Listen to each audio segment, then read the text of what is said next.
I met Usachevsky on many occasions. I didn't bring it up, but it was quite a friendship because he came to Toronto and stayed with me later on, and we corresponded a lot.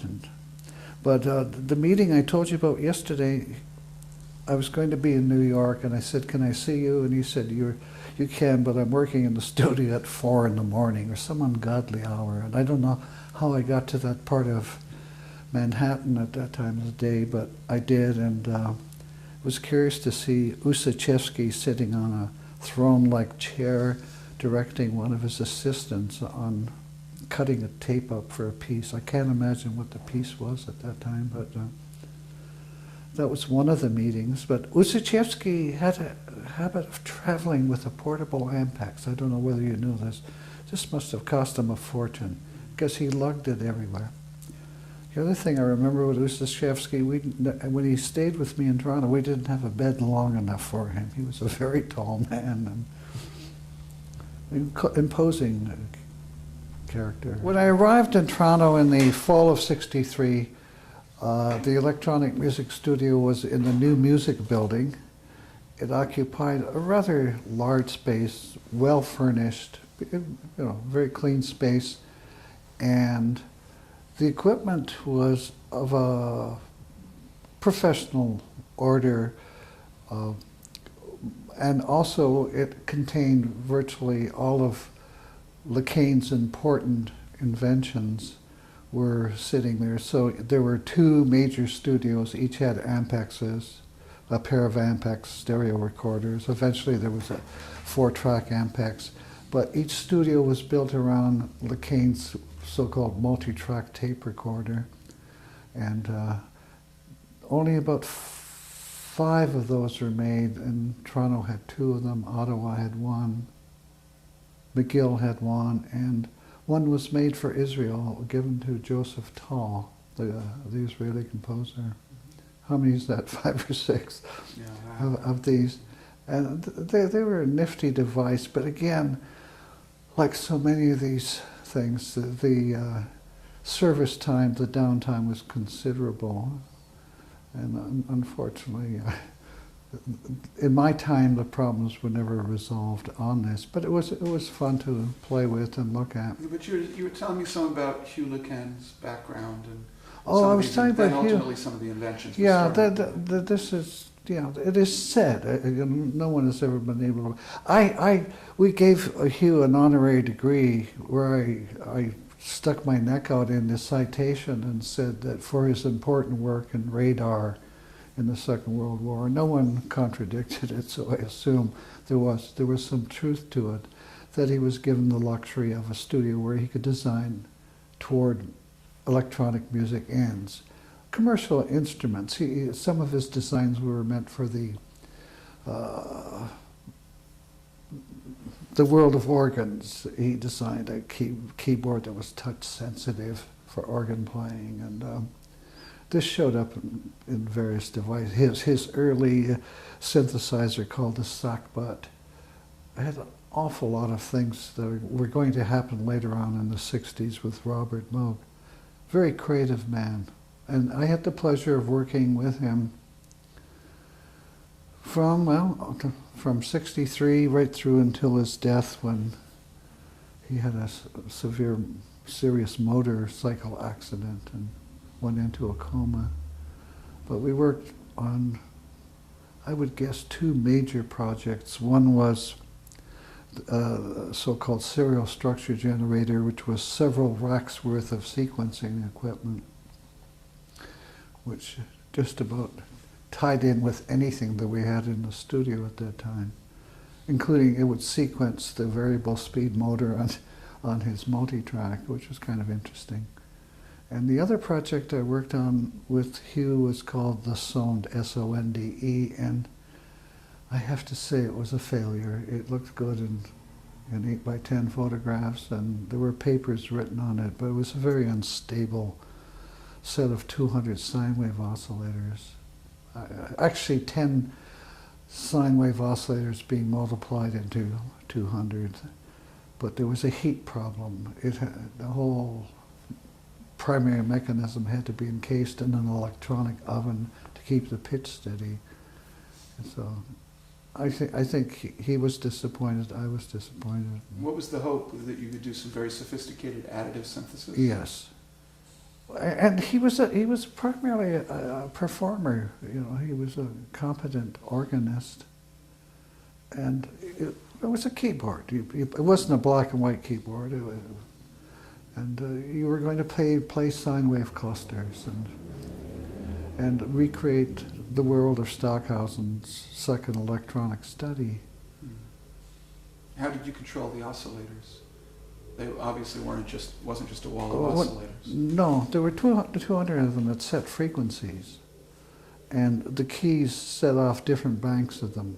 There was a printed circuit keyboard that would bring in the high ones, the low ones, and you could play several simultaneously. And it was also touch sensitive, so if you came down, it was with a sharp attack and so forth. Do you know how he accomplished that? No. That was which part of it? The touch sensitive part. Well, he'd been doing that all the way along. That goes back to Hughes' very early electronic devices, his touch sensitivity. I don't know exactly. I guess there Something optical? certainly the early ones were optical. At this point, I don't know. I think he was measuring something, velocity, or definitely not optical in this last instrument. Mm-hmm. And are any pieces that came out of this work, these various projects? The best pieces illustrating Hughes' ideas come from LeCaine himself. So the multi-track recorder did Dripsody that everyone has heard. He had a series of, say, a dozen pieces, very short electronic pieces, which illustrated the equipment better than anyone else could, I think. Mm-hmm. Myron Schaefer had some luck with a multi-track tape recorder, and did, again, a small set of pieces. Mm-hmm. But this LeCaine multi-track predates the other commercial multi-track recorders?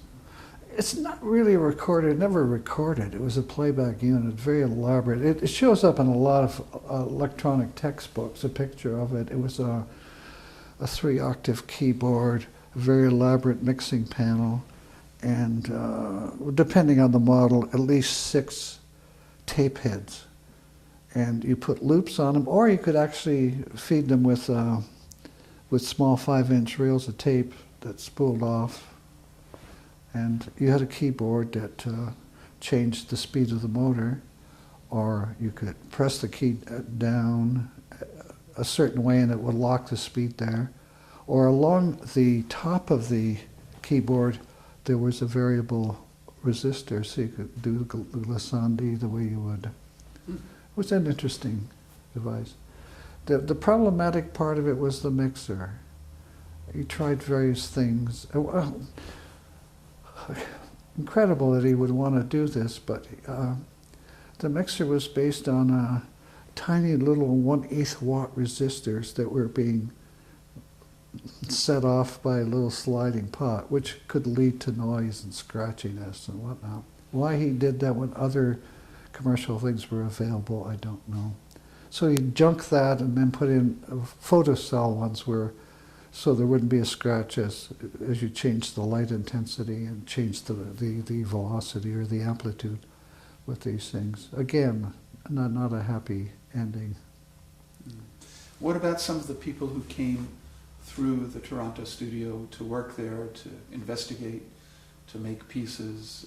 You said you had a relationship with Ussachevsky because he came. Ussachevsky never worked at the studio. The composers who spent the most time, there were obviously people from the community who came in and worked, who were allowed to work in the studio because nothing else was available to them. There were the graduate students who were compelled to take electronic music as an elective. They had to work in the studio. Of the visiting composers, the most significant one would have been, at that point, when I first started, Tzvi Avni from Israel. And then on several visits, the sort of dean of New Zealand composers, a man called Douglas Lilburn. And he did quite a number of pieces. And he died a few years ago. I was going to play that one yesterday at the lecture, the piece I wrote upon his death. So. But he was one of the more interesting composers. But there was one year there was a summer seminar run by Hugh, which attracted a lot of attention. The king was an imposing figure, a legend almost. And the class consisted of Pauline Oliveros, Murray Schafer, oh God, I can't remember all the names. So it was quite an impressive group of people working with him. Dean Robb, one of the New Age trumpet players, I can't remember his name. Around what year was that? I don't know. In the 60s, for sure. I know. Pauline mentioned this when she was interviewed. Yeah. I'm trying to think whether she had done her butterfly piece at that point yet, or whether she played it at one of the classes. Mm-hmm. There's a piece called Bye Bye Butterfly. Butterfly. Yeah. Gene Eichelberger Ivy was part of the class, and I'll say it even though we're on tape. When they left, I wanted to write a piece called So Long Gene, Bye Bye Pauline.